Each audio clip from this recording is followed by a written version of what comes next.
Oi, eu sou a Gabi Xavier e eu estou aqui pra falar do capítulo 137 do mangá de Shingeki no Kyojin e depois desse só faltam 2. Agora, são 2 capítulos faltando pra terminar totalmente esse mangá e sim, eu demorei um pouquinho mais pra vir falar desse, porque ele foi mais complexo e gerou muitas polêmicas, justamente ou muitas vezes pela falta de interpretação, mas sim, teve algumas respostas que ficaram no ar, algumas coisas que a gente tem que comentar e criticar, mas é reta final.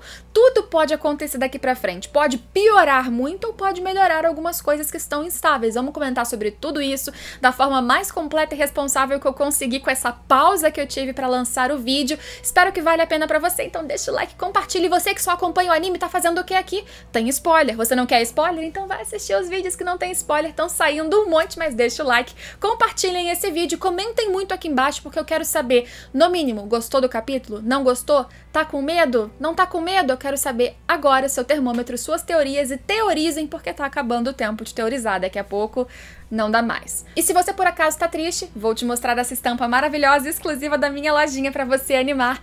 Estampa que tá no link aqui embaixo, que também está em quadros, também tem várias outras estampas de Shingeki ou de outros animes em moletom, camiseta de muitos modelos. Depois clica aqui embaixo e confere a coleção exclusiva aqui do canal e me deixe muito feliz também. Então, eu sei que no 137 muitas pessoas ficaram desesperadas porque desde que o Japão apertou um pouquinho o cinto contra o vazamento de capítulos antes da data oficial, a gente só teve algumas pequenas páginas sem texto e sem contexto, ou com tradução meia boca, ou transcrição do que estava dizendo rolando na internet.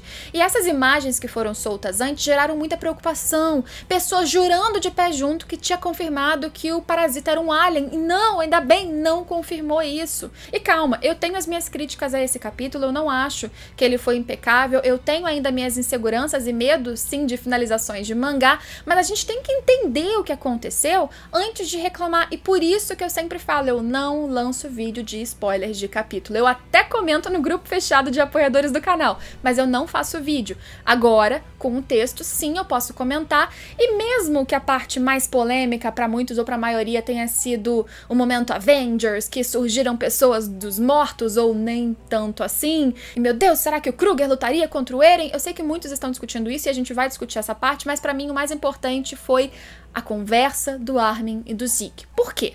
Porque daqui pra frente, por exemplo, a situação do final da luta, eu nem sequer acho que foi o fim. Porque a gente tem no final do capítulo 1, se preparem, e eu acho que o clímax, portanto, desse mangá vai ser no 138, não no 137, que ainda há plot twists, até pela forma de escrever do Sayama para acontecer, ainda há emoções e sofrimentos para ele provocar nos leitores, então eu não consigo concluir exatamente o que eu penso da batalha, a gente vai conversar, como eu disse, com calma, mas eu consigo falar simbolicamente muitas interpretações super preciosas sobre a simbologia de Shingeki, sobre a origem do parasita e como o instinto desse pequeno ser tem muito a ver com a história, não história, com a história, com a trama de Shingeki e até, quem sabe, com o protagonista, que continua escondido e eu não acho que morreu, não ainda. Vamos lá, a gente sabe que o Armin estava dentro dos caminhos, agora a gente tem certeza que tanto ele quanto o Zeke estavam vivos, pelo menos que o corpo original deles estava ainda preservado com vida, ali incorporado, fundido ao titã original, e eles estavam conversando em um local, os caminhos, que passam num tempo diferente do mundo de fora, né? Então o Zeke estava lá há centenas de anos, depois de ter se frustrado, o seu plano não foi cumprido, ele não entendeu a fundadora como deveria, ele não entendeu o funcionamento, inclusive, da coordenada para prever o que o seu irmão faria, e principalmente ele não conseguiu entender o Eren e se sentiu traído e se sentiu abandonado e estava realmente construindo castelinhos na areia, mas não em vão, ele estava pensando na sua vida e na existência como um todo. O primeiro plano, o primeiro quadro que abre o mangá, que mostra uma força cósmica chegando no céu, na verdade dá ali a entender que é uma ilustração da origem da vida, ou da fonte de toda a matéria orgânica, como você preferir, porque eu prefiro chamar assim para fazer um link até com a origem dos titãs e eu vou chegar lá. E esse painel, ele ilustra a fala do Zeke de dizer que a origem da vida está linkada necessariamente à necessidade instintiva, basicamente, de sobreviver. E sobrevivência estaria linkado ao fato do ser, da vida, se multiplicar. Que uma pedra ou uma areia como aquela não se multiplica, mas a vida em si é uma existência que pôde se multiplicar, que pôde continuar e que, inclusive, o fato da vida poder acabar, de uma existência poder ser finalizada como um todo, gera medo. O medo que o ser humano, por exemplo, tem é o medo de não conseguir permanecer se multiplicando, de morrer. E essa visão dele é muito fria, e aí dá pra gente entender um pouquinho por que pra ele a solução de tudo era esterilizar eudianos, porque aí os eudianos não se multiplicariam. E se você acha que essa visão de vida ser relacionada à multiplicação é uma visão que o Isayama tirou de lá, de dentro daquilo, do nada, não é verdade, porque inclusive tem uma conta japonesa no Twitter que tem compartilhado algumas entrevistas do Isayama, e ele compartilhou uma entrevista, um post, na verdade, do Isayama no blog dele, que ele escreveu em 2011, ou seja, lá no começo de tudo, e ele já falava sobre a multiplicação. Eu vou pegar a tradução que o Titancast fez esse trecho. Eu sinto uma estética antibiológica no ato de fazer coisas das quais eu não preciso, porque isso viola os comandos embutidos em todas as criaturas vivas, como, por exemplo, se reproduzir. Indo contra isso, eu provo que não sou apenas uma máquina feita de matéria orgânica, e isso prova que existe uma alma dentro de você. Ou depois, em uma entrevista que o Titancast também traduziu aqui dessa mesma conta japonesa em 2010, todos os organismos orgânicos nascem com o propósito de se multiplicar. Ainda assim, existem organismos que fazem mais do que isso. Esses são os humanos. Humanos têm o poder de reduzir. A ideia de que os humanos são livres da ambígua ordem de se multiplicar é incrível. Então, lá atrás, o Isayama já entendia que a vida, instintivamente, a origem da vida tinha como propósito apenas se multiplicar. Só que os humanos são mais complexos, como mesmo o Armin mostra, ou como estamos vendo com o Eren. O Eren não apenas, por exemplo, está indo e se multiplicando e continuando sua existência, como está reduzindo e matando várias ao longo do caminho, ou como Zeke fez ao longo da sua existência, acabando com várias outras vidas, ou como tantas pessoas, marlenianos e todos esses envolvidos em guerras, nessa que a gente está acompanhando, ou em outras, continuam fazendo. O humano não apenas se multiplica, mas ele extermina. E não extermina por instinto de caça ou sobrevivência, ele extermina por ódio, vingança, ambição, qualquer coisa do tipo. Pro Zeke, inclusive, a necessidade do Armin ali, naquela conversa, de sair e falar, olha só, Zeke, ok, foca aqui, deixa Castelinho pensar na vida e vamos sair pra ajudar, pra encerrar esse estrondo. Ele acha que o Armin, ele quer sair por instinto de multiplicar. Nossa, Armin, então o seu instinto é tão forte assim que você quer sair de qualquer jeito? E não é isso, porque o Armin traz uma visão diferente. Fica claro para o Zeke que viver é sofrer, é ser manipulado e que talvez morte, inclusive, seja a libertação disso e que as pessoas, elas acabam vivendo nesse inferno só por um instinto de se multiplicar. E ele não consegue ver as nuances e motivos que existem nas coisas simples. A vida, o ser humano, a existência não é apenas se multiplicar ou ir contra isso e exterminar outros. Para o Armin, a vida ou o que é importante na vida são pequenos momentos. Aquela areia dos caminhos teoricamente forma qualquer coisa e para ele formou uma folha que lembra a sua infância em um momento completamente trivial, comum, em que ele apostava uma corrida com a Mikasa e ele perdia totalmente a corrida, mas para ele aquilo fazia sentido. As folhas voando, o vento batendo e ele simplesmente brincando com seus amigos, para ele aquela era a razão dele existir. Ou ele sentado lendo um livro num dia chuvoso, ou ele trocando nozes com um esquilo, pequenos momentos de pequenas felicidades, e aquilo fazia a sua existência ter sentido.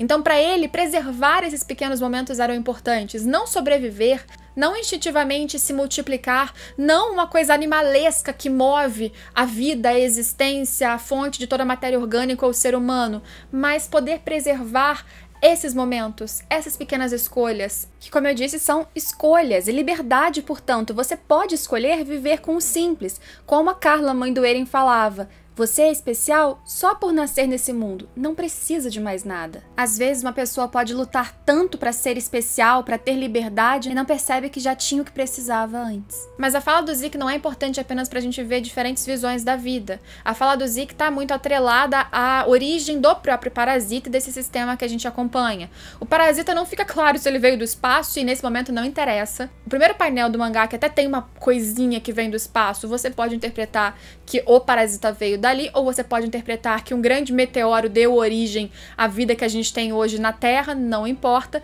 E essas pequenas primeiras formas de vida, tem uma ali nesse painel quando o Zeke fala da origem da vida, que pra mim é uma clara referência estética, não só à Lucigênia, que a gente sabe que é um ser que existiu pré-histórico e que parece ter dado base ao parasita da história, mas pra mim aquilo é mesmo parasita, e o mangá quer dizer que o parasita vem desde o primórdio de tudo. Então ele é a fonte de toda a matéria orgânica. Um ser que conseguiu sobreviver, talvez porque ele foi preservado em um ambiente que permaneceu mais ou menos nas mesmas condições, no fundo muito profundo de raízes de uma árvore também pré-histórica. E esse ser, ele permaneceu e sobreviveu tanto porque instintivamente, sim, como um primeiro ser que se multiplicou, como na fala do Zeke, nesse caso, ele tinha o instinto de sobreviver, de se multiplicar, de continuar, de permanecer. E aí, pra mim, como um parasita, quando ele se uniu a Ymir, que também tinha medo, e pelo seu instinto de viver e pelo medo de morrer, queria se proteger de alguma maneira e ter uma forma de ficar mais forte, aí quando eles se uniram, essas duas vontades criaram, sim, magicamente, não tem uma grande explicação pra isso, e espero que daqui pra frente nem tenha, senão vai complicar demais, não tem mais espaço. Criou o primeiro titã. E aí eu tenho algumas críticas, sim, porque dá a entender também na fala do Zeke que a Ymir, quando ela olha aquelas pessoas juntas, se casando e se unindo, e ela sempre escrava, sozinha, ela permaneceu sendo escrava e permaneceu ajudando, e foi mãe, e ficou à mercê do rei porque ela era muito carente. E a sua carência e necessidade de criar vínculo, algo que ela não conseguiu em vida, era tão grande que por causa disso, segundo o mangá, ela criou essa dimensão, que são os caminhos, que é a coordenada, que inclusive linkou e trouxe todos do seu povo para lá após a morte. Nesse momento até agora, a gente só teve nos caminhos ou quem foi psicologicamente invocado ali, por exemplo, pelo Eren, ou os portadores, ex-portadores de titãs que estavam mortos, como aconteceu agora e apareceram. Mas dá pra gente entender como a coordenada é algo que vincula todos os eldianos no mundo inteiro, dá pra gente pensar que sim, todos os eldianos após a morte, ou pelo menos a sua existência, um espectro deles fica preso nos caminhos. Teoricamente, até agora, o que foi dito é que isso seria pela necessidade de vínculos que a Ymir tinha, algo que nenhum dos Rei Fritz até então tinham percebido ou se importado, algo que, como Zeke apontou, o Eren enxergou e conseguiu chegar na Ymir e utilizar essa carência, essa necessidade dela por um vínculo para que ela autorizasse ele a usar o estrondo. Quando o Eren ele foi e ativou o estrondo, muitas pessoas interpretaram que ele tinha libertado a Ymir. E na verdade esse capítulo contradiz isso, porque dá a entender que aquela dimensão foi criada por causa dela, pelas necessidades dela. E ela estava presa ali e a esses esquemas todos por causa de uma carência que vinha dela. Ela criou as próprias amarras por causa das suas próprias necessidades e dos seus próprios medos, que segundo o Zeke, segundo a lógica do Zeke, tudo parte de uma origem quase instintiva por sobreviver e pelo medo de morrer. Porque aquele é um caminho não só em que as pessoas estão sempre presentes, sempre unidas, mas também em que não há vida nem morte, portanto não há medo. Só que aí surgem algumas dúvidas. Dá a entender nessa história que o sangue real tem muito poder. Por exemplo, que a coordenada só seria ativada com uma pessoa que tivesse sangue real, ou no caso em que a coordenada estava em uma pessoa, um eldiano comum como o Eren, precisava de outro titã com sangue real para eles ativarem a coordenada. Quando chegou no 122 e a gente viu que a Ymir estava lá como escrava, muitas pessoas interpretaram livremente que o sangue real não era importante, que ela apenas estava sendo escravizada e ao quebrar esse vínculo de escravidão, o sangue real era desnecessário. Isso não é verdade, porque isso nunca foi dito. E agora, nesse capítulo, dá a entender que, na verdade, a dependência da Ymir era emocional, e sim, a gente quebra todas as expectativas de pessoas que achavam que ela era uma big boss, chefona, super maquiavélica. Não. Essa é uma história de pessoas muito quebradas, então se você esperava uma mastermind, assim, uma pessoa super importante, não aconteceu. Era uma menina que mal teve a capacidade ou o tempo de evoluir, de crescer e de aprender. Ela foi controlada, suprimida e teve carências por causa disso. E aí, o sangue continua sendo importante, sim. No mínimo como uma chave, um gatilho, para que, por exemplo, o Eren pudesse permanecer naquela existência na coordenada, chegando na Ymir e tudo que aconteceu. O sangue real não necessariamente deixou de ser importante. Agora, eu concordo com quem diz que isso ficou mal explicado. Por exemplo, eu estou aqui fazendo um esforço narrativo para entender, um esforço narrativo para justificar, mas é verdade que a história aqui, ela deixou muitas coisas no ar, e eu não acho um problema que muitas coisas não fiquem fiquem totalmente explicadas. Eu acho que certas noções, interpretações podem ser deixadas por conta do leitor, mas se até o final a gente não tiver uma explicação mais sólida de algumas dessas coisas, a história perde muito das suas bases, perde muito da sua força. Assim como eu já falei em outros momentos em podcast ou em vídeo sobre a minha crítica a fim de Evangelion, por exemplo, Evangelion como você quiser chamar, eu acho que as coisas não podem ser só simbólicas, não podem ser só filosóficas. Se tem uma história factiva acontecendo, ação, isso precisa ser bem explicado. E aí que eu chego no ponto desse capítulo que as coisas começam a acontecer meio sem tanta base, e eu prefiro comentar o que aconteceu e criticar mesmo se isso não tiver uma explicação melhor até o final. Por quê? Porque aí quando o Armin comenta com o Zeke sobre a importância de pequenos momentos, e isso traz ao Zeke gatilho da memória de pequenos momentos dele com quem o criou, que era um cientista, inclusive, né, que era o Tom, que era o Titã Bestial em forma de bode, que aparece nesse capítulo também, Tom Xavier, Xavier, como você quiser chamar, aí ele percebe que a vida não era tão preto no branco, não era tão mecânica, não era algo tão frio, que existiam pequenos momentos bons que valeram a pena, que faziam a sua pequena existência valer a pena, que seja até no ponto em que ele saiu, olhou o dia e falou, nossa, como o dia é bonito, como pequenos momentos como olhar para o céu são bonitos. E só quando ele percebe que existe alguma razão para ele continuar, para ele tentar, para ele garantir a vida de algumas das pessoas ou da existência e sobrevivência dos outros, que ele luta contra o próprio medo e se pretende sacrificar. Ele não queria morrer, mas ali ele aceita que ele precisa fazer isso por um bem maior ou para que num dia, em algum momento, ele tenha a chance de renascer e viver algo como aquele pequeno instante de arremessar uma bola de beisebol com alguém como Tom Xavier, sei lá. E se os caminhos são um local em que não há vida nem morte, em que não há medo, em que todos os eldianos estão, isso justificaria que vários desses espectros tivessem sido controlados nessa luta, né, como titãs, ex-titãs, evocados pelo poder do fundador. Na minha opinião, não são corpos vivos, não é renascimento, e justifica também que alguns desses portadores, todos que o Zeke conhecia, inclusive já morreram, na forma que eles estavam quando morreram. O próprio Marcel Galliard é pequenininho, que aparece, eles aparecem perto do Zeke e do Armin. Ele não tentou mudar a realidade desde que o estrondo aconteceu, ficou só pensando na vida construindo o castelo. E quando ele acordou, ele conseguiu evocar, chamar, atrair, alguma coisa do tipo, esses anteriores portadores que ele conheceu, e o espectro desses portadores, ou a existência que permanece nos caminhos, pôde se aproximar. Não dá a entender, na minha opinião, de que são seres cientes completamente, que é a alma deles e eles estão pensando e articulando e resolvendo, mas o espectro delas, com ali talvez a vontade do Zeke, ou o despertar do Zeke de amarras, eles deixaram de estar no modo automático. Isso são respostas que não apareceram. Eu posso interpretar. Você que está lendo pode ter interpretado, mas a verdade é que a história não deixou claro. Do nada, realmente, essas pessoas se aproximam. Fica, por exemplo, no caso do Tom ou no caso do Grisha, metade do olho ali visível e a outra lente tampada, o que dá a entender, na minha opinião, que por isso eles não são a versão completa desses personagens como eram em vida, são espectros, são como se fossem pequenos reflexos que sobrevivem naquela coordenada pela vontade da Ymir, e ali o Zeke conseguiu chamar e evocar essas pessoas como uma pequena parcela de poder da coordenada, ele controlando, para que esses titãs lá fora lutassem a favor da aliança e contra, portanto, o Eren. E aí você pensa duas coisas. Primeiro, Grisha estaria contra o estrondo? Sim, ele esteve contra o estrondo nos seus últimos momentos, ele apareceu contra o estrondo e ele pediu para que o Zeke parasse o estrondo. A gente não sabe até onde o Eren viu e, portanto, até onde ele mostrou para o pai dele.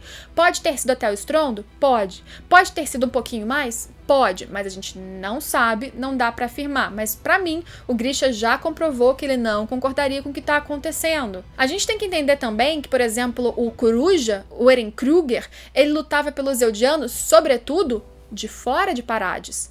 Todos os revivalistas, eles eram de fora. Eles não tinham apreço, inclusive criticavam os eldianos que foram para a ilha. Então você imagina que não é incoerente que o espectro que seja do Kruger lutasse contra aquela destruição, porque aquela destruição está matando eldianos de fora de Parades, e ele não concordaria com isso, porque não era por isso que ele lutava, não era por esse tipo de liberdade.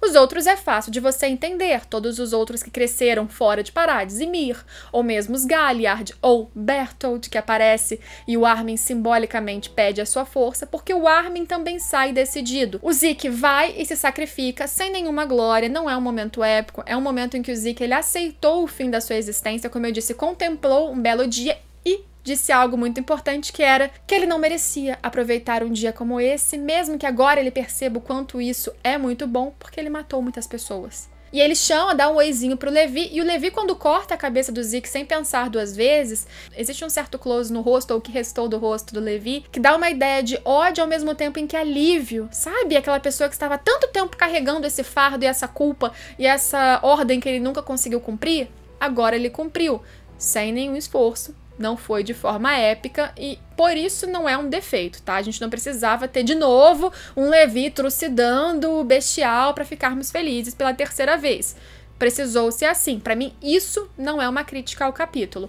A união Avengers e tal, que vem do nada em caminhos que misturam um pouco de história científica com magia, isso para mim tá um pouquinho perdido em Shingeki, sim. Mas eu vou me limitar a ir comentando aos pouquinhos e a gente faz a crítica no final. De novo, simbolicamente, é uma construção belíssima. Toda a discussão do capítulo é belíssima. Eu não acho que faz completa falta de sentido o que aconteceu. Como eu disse, eu tentei achar um vínculo aqui e ali com o poder da coordenada e como o sangue real ainda é importante, mas tem dúvidas que foram levantadas sobre isso, sim. A gente pode fazer um vídeo diferente para comentar, porque o vídeo aqui, eu tô olhando ali o tempo, já vai ficar bem longo com o pouco que eu tô conseguindo falar aqui agora. Lá fora, a gente viu que a Aliança estava perdendo sumariamente, eles iam morrer se não tivesse essa chamada e esse uso, ou pequeno uso da coordenada por parte do Zeke.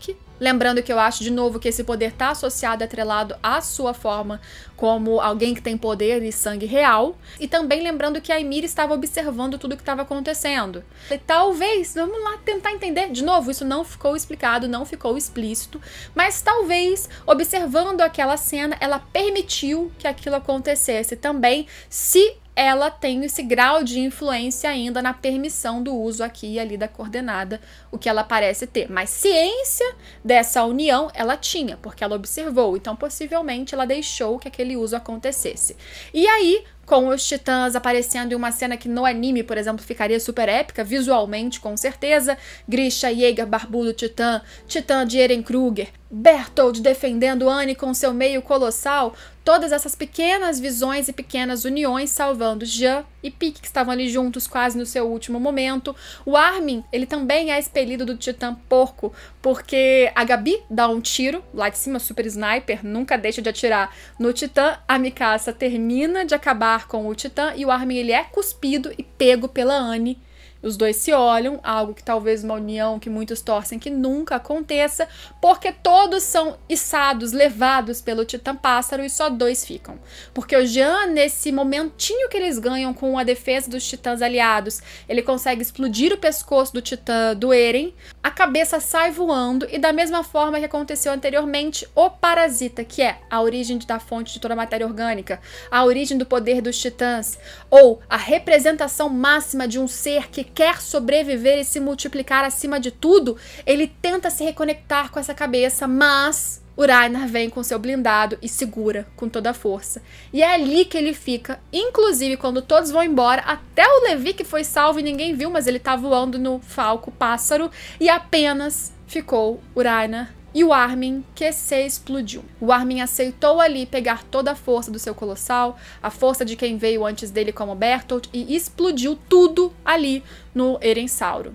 Lembrando que quando Zeke foi morto, sim, os colossais pararam, o que deu a entender que o poder da coordenada de controle foi parado quando o sangue real foi finalizado, quando esse gatilho, essa chave foi morta, então desligou tudo, só a Ymir não era pelo que a gente viu, necessária. Só o Eren sozinho, depois de ativar, ainda precisava do poder de alguém titã com sangue real. Os colossais, entretanto, permanecem ali, parados, sem ordem. Será que eles conseguiriam ser ativados de alguma outra maneira? Bem, a explosão aconteceu, foi como finalizou o capítulo. O Reiner ali e a Pieck, inclusive, dizendo que ele estava pronto para se sacrificar se precisasse. Ele pode ter morrido nessa explosão, sim, ou quase isso. E para mim, a morte do Reiner seria muito boa se ela viesse com uma utilidade, para que ele que não via mais sentido na vida tivesse um propósito no fim dela. Eu acho que seria um fim muito bonito. Gostaria que o Levi tivesse morrido também no meio dessa explosão. Infelizmente, fiquei triste que ele está no pássaro voando,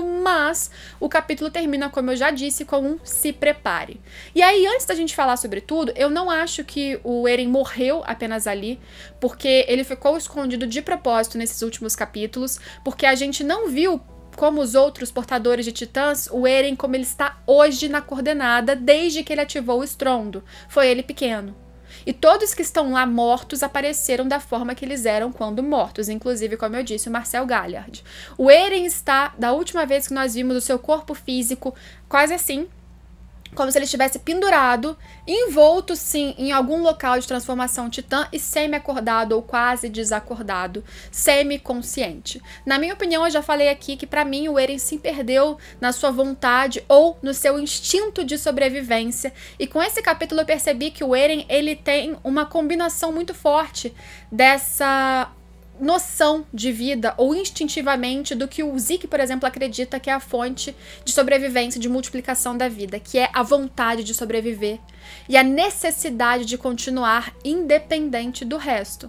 E para mim, ele e esse parasita, por exemplo, podem ter sido a combinação perfeita porque são dois seres altamente feitos ou com grande vontade de continuar e de sobreviver, agora unidos. Talvez por isso o parasita no corpo do Eren tenha tanto esse impulso, esse intuito de se reconectar, não importa a cabeça que você tire. Por isso que talvez quando a Ymir morreu com uma lança, ou quando o Reiner não se reconstruiu quando o Eren declarou guerra lá em Marley, por isso que essa vontade de sobreviver sempre foi algo importante para os titãs. E agora aqui pensando, eu aqui raciocinando sobre esse parasita, se ele é um ser mitológico que sempre se regenerou pra caramba e sobreviveu, faz sentido que ele se linkando a um corpo, a um hospedeiro humano, que esse hospedeiro humano também se regenere como uma propriedade do próprio parasita. E com mais algumas coisas mágicas que aí a gente abstrai, porque a magia só dá pra explicar com magia, principalmente também os caminhos, né? É um negócio meio cósmico, sem ter deuses na história. Enfim, mas de qualquer forma, entendendo a concepção dele ser um parasita, eu já começo a achar que 13 anos é verdade, porque faz sentido que esse corpo com parasita ou partes dele, ou a genética do parasita, não aguente ser um portador tão grande de um ser como esse. Por isso o nome parasita, por isso quando você fala que está parasitando alguém, você está sugando energia. Talvez esse parasita só consiga sugar por 13 anos e muda de hospedeiro. Mas muda de hospedeiro no ar, linkados por caminho? Sim.